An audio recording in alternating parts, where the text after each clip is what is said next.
Et salut tout le monde, je suis Ectelion et je vous retrouve aujourd'hui pour la question numéro 22 du RPG A Day 2023. Et donc la question à laquelle on doit répondre aujourd'hui, c'est quel est mon jeu acheté de seconde main favori. Donc quel jeu d'occasion favori est-ce que j'ai? Alors, des jeux d'occasion j'en ai pas énormément, j'avoue que j'aime bien acheter du neuf, je m'y mets de plus en plus à acheter de l'occasion, mais ça m'arrive quelquefois, et notamment vous êtes nombreux à essayer de profiter de ma faiblesse pour me revendre vos jeux de rôle, et vous avez bien raison, je vous en remercie. Et d'ailleurs le jeu de rôle que je vais montrer aujourd'hui, eh bien c'est un jeu que j'ai acheté à l'un d'entre vous, un certain Monsieur Zombie, que je remercie tout particulièrement, parce qu'en plus il prend grand soin de ses jeux de rôle, et il m'a envoyé toute une gamme complète et en parfait état. J'aurais pas pu rêver mieux en l'achetant dans le commerce. En fait, j'ai même acheté des jeux de rôle neufs en moins bon état que ça. Donc le jeu de rôle dont il s'agit aujourd'hui, ça va être Skull and Bones. C'est un jeu de rôle, vous allez voir pourquoi est-ce qu'il m'a plu. Les gens qui me connaissent, vous allez vite comprendre. Et après, je vous présente un petit peu tout ça. C'est un jeu de rôle sorti chez les 12 singes à l'époque, que je voulais me procurer depuis un certain temps, que je n'arrivais pas à trouver, et puis un jour j'en ai parlé sur le Discord, et puis la personne m'a envoyé un message, et hop, ça c'est fait, il m'a envoyé toute la gamme. Donc c'est un jeu campagne en fait, le premier livre n'est que le début de la campagne, il y a les règles et tout ça qui sont inclus dedans, et puis après vous avez en tout 5 livres qui vous emmènent de 1914 à 1918, parce que ça se joue pendant la Première Guerre mondiale, et vous allez voir pourquoi est-ce que ça m'a plu. Je vais vous lire un petit peu le résumé. 1914, l'Europe est en guerre, entraînant le monde dans le premier conflit planétaire. La situation est l'œuvre de conspirateurs agissant depuis l'Allemagne, une société secrète nommée Skull and Bones. Leurs moyens dépassent l'entendement du commun des mortels. Ils pratiquent une sorcellerie leur permettant d'invoquer des démons. Face à eux, un groupe d'aventuriers recrutés par la multitude, une autre faction occulte inspirée par une confrérie du XVIIe siècle. Comment voulez-vous que je ne sois pas séduit par un tel pitch? Honnêtement, jetons un coup d'œil rapidement sur l'écran que voici. Comment résister à ça? Je vous le mets comme ça, voilà.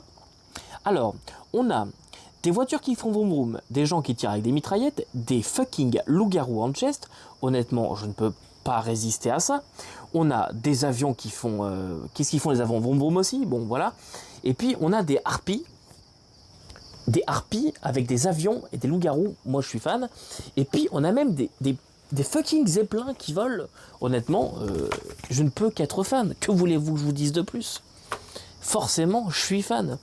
Non, honnêtement, c'est une de mes faiblesses, voilà. Vous me mettez des Allemands dans une guerre, des loups-garous, des sociétés occultes, des zeppelins, vous êtes sûr que j'achète. Et ça n'a pas manqué, donc forcément, j'ai craqué et j'ai tout acheté. Donc, un point particulier d'ailleurs de cette gamme-là, en tout cas pour le premier livre, et pour les autres c'est aussi vrai, mais là je me concentre juste sur le premier, c'est que si vous ouvrez la couverture du premier, en fait, c'est vide, c'est la fiche de personnage.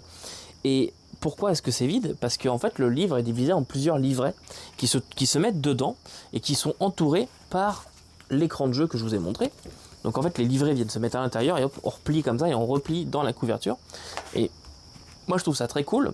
On a une grande carte aussi de l'Europe de l'époque. Voilà, l'Europe en guerre que je vais déplier. Hop. Voilà, on a une grande carte comme ça de l'Europe de l'époque. Et puis, comme je vous disais, on a plusieurs livrets. Donc livret 1, ce sont les règles, livret 2, l'Europe en guerre, livret 3, les secrets, et livret 4, l'aventure. Alors, les aventures plutôt. Donc vous l'avez peut-être compris maintenant, mais on est vraiment sur les débuts de la campagne, puisque là c'est 1914, après on a 1915, 1916, 17, et pour finir 18, qui marque la fin de la Première Guerre mondiale. Et donc, voilà, moi clairement, c'est une proposition qui me séduit. Je sais que ce jeu a eu des retours un petit peu négatifs au niveau de son système sur certains points. Je peux comprendre pourquoi. Alors maintenant ma lecture date un peu, donc je pourrais plus les retrouver de mémoire, mais je pense que c'est facilement corrigeable en partie en jeu.